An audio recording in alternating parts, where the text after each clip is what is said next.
we're going to skip headlines. I'm calling it audible. A little less of me, a little more of GP. I want to hear about what you thought about the Elite 11. And I think we're ready for it. I can't wait to do this week in Crootin.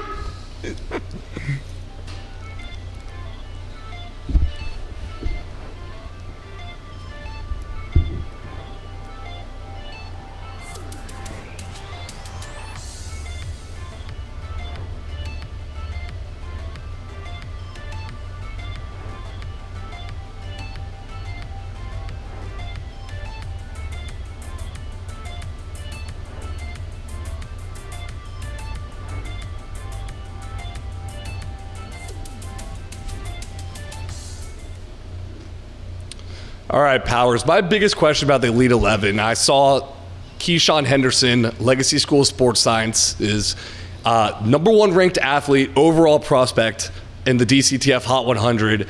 He wins Elite 11 MVP. Yep. What did you see from this guy? Because I know there are a lot of questions on, is he considered an athlete or a QB? What did you think about his performance? Well, I'm going to deal with your questions about the athlete quarterback thing first off the top, because I think it's important to note that if you're rated as an athlete, that includes quarterback. That's what I kind of have been explaining to people as I think about Keyshawn Henderson's ranking. He could be the number 1 player in the state at multiple positions, I feel like, whether it's quarterback, wide receiver, or maybe even safety. He is an absolute freak show. Quickly passes the eyeball test, but I'm so impressed with his poise, the way that he carries himself on the field, the way that he handles himself off of the field. He has truly developed into that top tier recruit and leader that you want your quarterback to be. So impressed. And something that I think was really important to note. So the Elite 11 camp puts more throws on a quarterback than any other camp that you'll go to. They're throwing the ball from the time they get out there, like at around 11, all the way until the camp ends at 3. Different stations, different throws. So it really gives you a measuring stick towards the end of the event. Who has the most powerful arms? Who can still dial it up at the end of the day, right? And I think because everybody's talked about Henderson being such a tremendous athlete, I think when his first recruitment, like when his recruitment first started popping off, there were a lot of teams even recruiting him as more specifically as a wide receiver. But he concentrated on some of those programs that gave him a chance to play quarterback. He committed to Houston, where he had a tremendous relationship. And one of the first offers that he had at quarterback was from the offensive coordinator there, who was at Baylor at the time, to play quarterback. So tremendous relationship built on the founding blocks of that. And now he gets to be the guy at Houston, and he looks like the guy throwing the ball. So if I'm a Cougars fan, I'm extremely excited about the future of this offense. One, because Keyshawn Henderson is a great athlete who can throw the heck out of the ball. Yeah. And whether he's rated athlete or quarterback, it doesn't matter. He's the highest rated commit UH has ever had, and he's a stud. Would be a program-changing commit if they can hold on to him, the Houston Cougars, but I know he's got a great relationship with that school and has stayed rock solid on them. We knew Keyshawn Henderson was a dude. Yeah. Who is someone that maybe stock soared the most at the Elite 11? Who helped themselves the most this week? I think Jake Fetty. All right, El Paso. Yeah, there we go. I think he, right there, throw for throw. Now, bear in mind, there were quarterbacks from other states. I was kind of just evaluating the Texas quarterbacks. Can't help but notice, like, when somebody's throwing the ball really well. But as far as Texas quarterbacks are concerned, he was right there with Keyshawn Henderson for being the MVP of the event. He won the accuracy part of the contest. He got 25 points. As a matter of fact, Tyler Skrbonek from Richmond Randall tied him. So 2 Texas quarterbacks were able to take home that honor. But Fetty throws a great ball. And one of the things that I really like to see from him at this camp was his ability to get outside the pocket and make accurate throws, because that's something he does really good on film. Sometimes that doesn't translate over necessarily that well to the camp setting. Well, he looked great. He also throws the ball from unique arm slots, which I think gives him a marked advantage as he transitions into college, because he already is kind of like athletic and savvy and doesn't panic when things break down. Now you can see that he can dial it up. Whether he has to throw a low trajectory throw or like a high trajectory throw, he can do both things. So I thought that was pretty impressive. And you mentioned how Keyshawn Henderson showed he was a leader. What did you think personality-wise about Jake Fetty? You get to see these guys in a completely different setting, how they compete with some of the top recruits around. What did you think of him? He's committed to Arizona State, and I think Sun Devils fans are going to be really excited that he's one of those guys who attacks every rep. He was just nose on the grindstone, I guess is the best way to say it. From the first rep to the last rep, Jake Fetty kept his foot on the gas, and that was noticeable. There are guys out there having fun. That's part of what makes them special, right? Like, they can put a smile on their face and still be super competitive. And Fetty had some of that, but he also, you could tell, like, he was out there for something to prove. Mm-hmm. I felt that. And I think that he proved it, because I saw that 24/7, our friends at 24/7 Sports named him the alpha dog of the event. So good showing for Texas high school football quarterbacks with him and Henderson.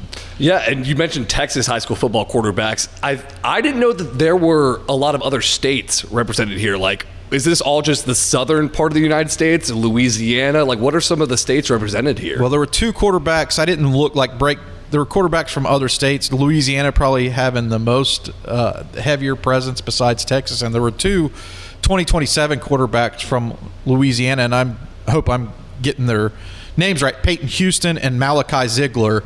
Those guys in 2027 are like elite national level arms. So there was a 2027 group of quarterbacks on the field that was, I would consider it, they kind of like put them into groups out there at the camp. So you had like your top group that had Keyshawn Henderson and Fetty and those top 2026 guys in it.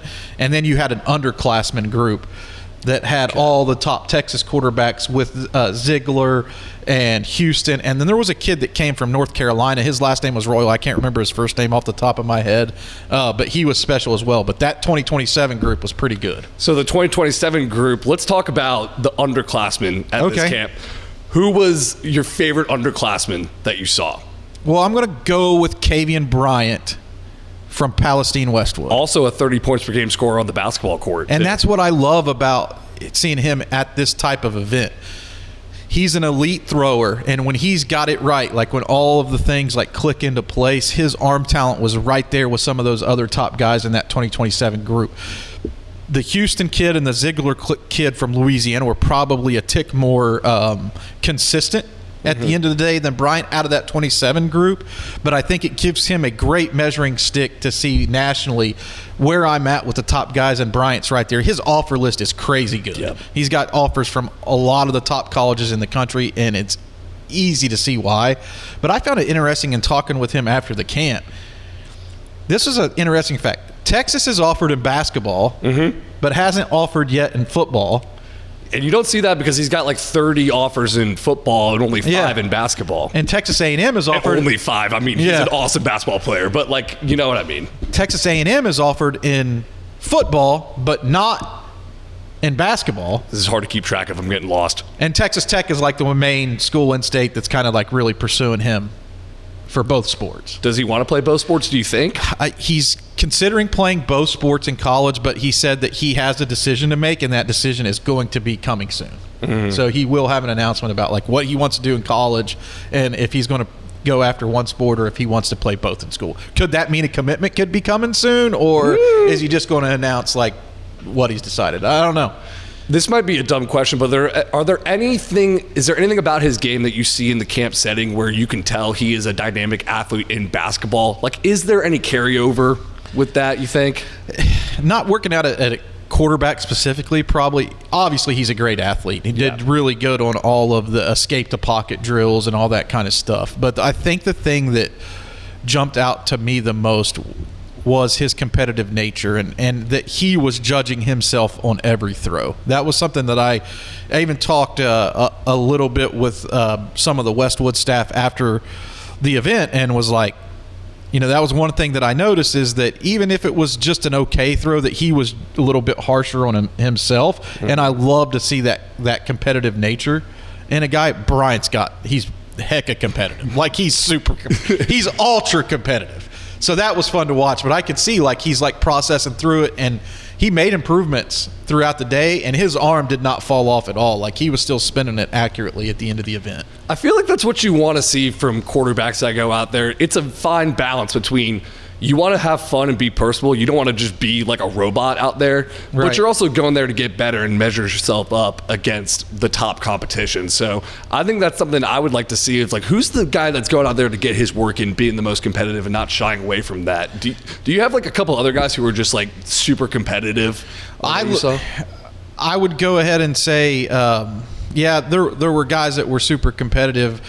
I thought Jacob Janicek from Lovejoy really had something to prove. He was one of my sleepers. Another one of the sleepers from the event to me was Zach Johnson from Klein Kane. Oh, you were talking about this guy. You're a big fan. 6'4", 210, 215 pounds.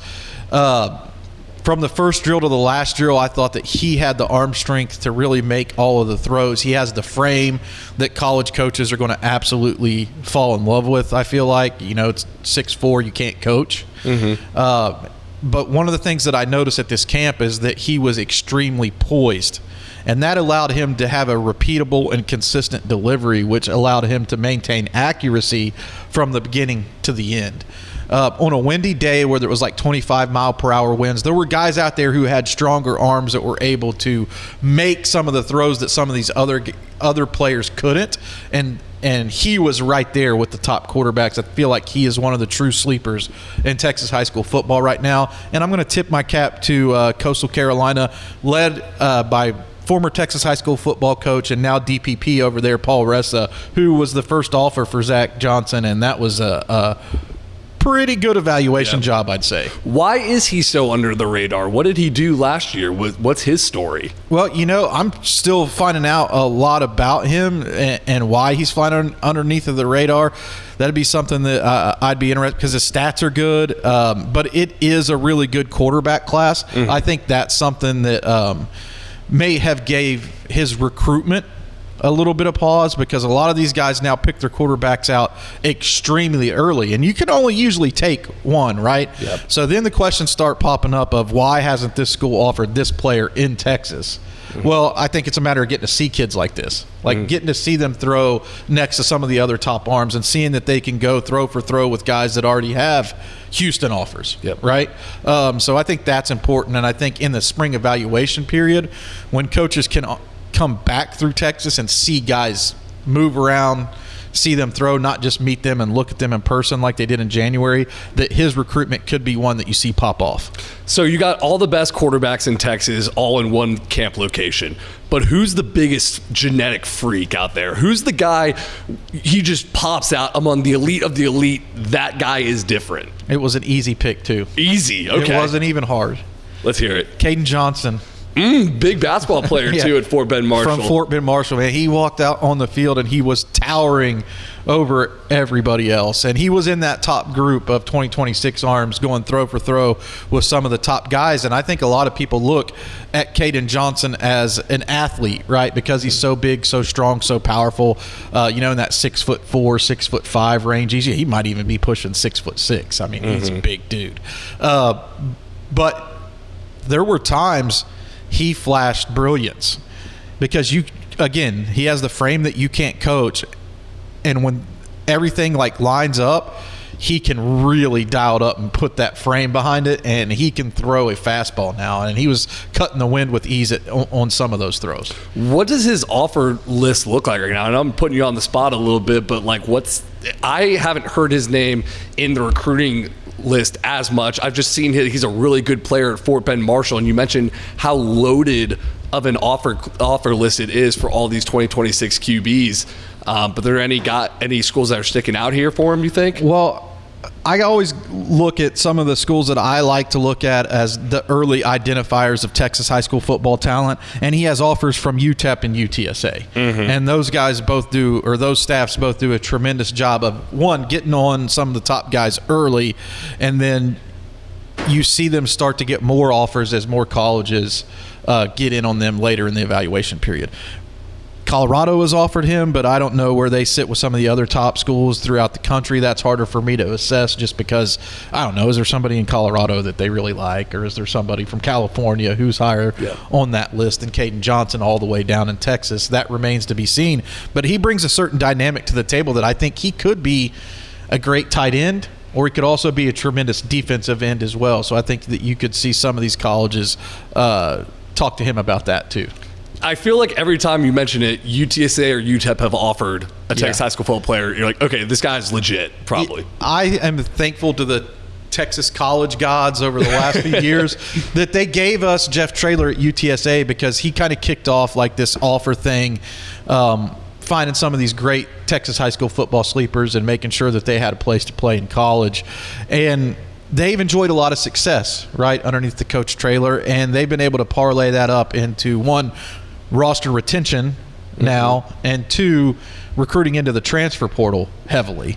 And now UTEP has hired Scotty Walden, who has been able to step up in the face of that and offer all the same guys that UTSA was offering. So it's just been a fun dynamic to watch, because UTEP's been recruiting, I think, above its weight class of what people typically think about their program. So it's just fun as just being like one of these, I guess, a recruiting nerd in Texas, that it's fun to watch these programs identify some of the players that we think are good, and they get rewarded with scholarships. Well, I'll tell you what, guys, our website, TexasFootball.com, is loaded with Elite 11 content. We've got 5 eye-opening performances, 5 genetic cheat codes, 5 rising underclassmen. This was just a taste of everything that Powers saw and is put up on our website, so go subscribe now and check it out. Real quick, while I got you here, we don't have to go long on this, but Texas A&M got a pretty big commitment over the weekend that you and Mallory Hartley had a story up on right away. It's Cibolo Steel 2026 running back Jonathan Hatton, and it came right as the time that the Aggies were blowing a lead in the NCAA tournament. So that was a nice little offset right there. What are the Aggies getting? Yeah, it was like everything coming to a head. I was on the way back from the Elite 11 camp, driving back up to the Dallas area from Austin. Texas A&M was getting put out of the tournament. Jonathan Hatton had taken a visit and ended up making his commitment later on in the evening. And I think it's a huge get for the Aggies. It's a loaded running back year in the state of Texas, but Hatton is rated within the top 10 prospects, and this just continues a trend that Mike Elko has now established, because they got the number 1 running back last year in the state and Tiger Ryden from DeSoto, and they got an elite guy this year in the state, Jonathan Hatton. And I love his fit in the SEC, because he can take the pounding from some of those bigger linebackers and defensive players that are within that conference, and stand up in the face of that test and pass it. So I think this is a huge get for A&M. Dude's a hoss. He's a hoss. Looking at him on his tape, it's awesome. Well, anything else from the Elite 11? Closing thoughts? I mean, you could give a pretty exhaustive review. Any final closing thoughts out the door? Just check out that content you said, because part of the Elite 11, now they do the All-22 camp, which features other positions outside of quarterbacks. For the sake of this, we wanted to stick strictly to the quarterbacks, but there were plenty of players from Texas that stood out at all the other position groups as well. He is Greg Powers, our director of recruiting, giving us that recap from the Elite 11.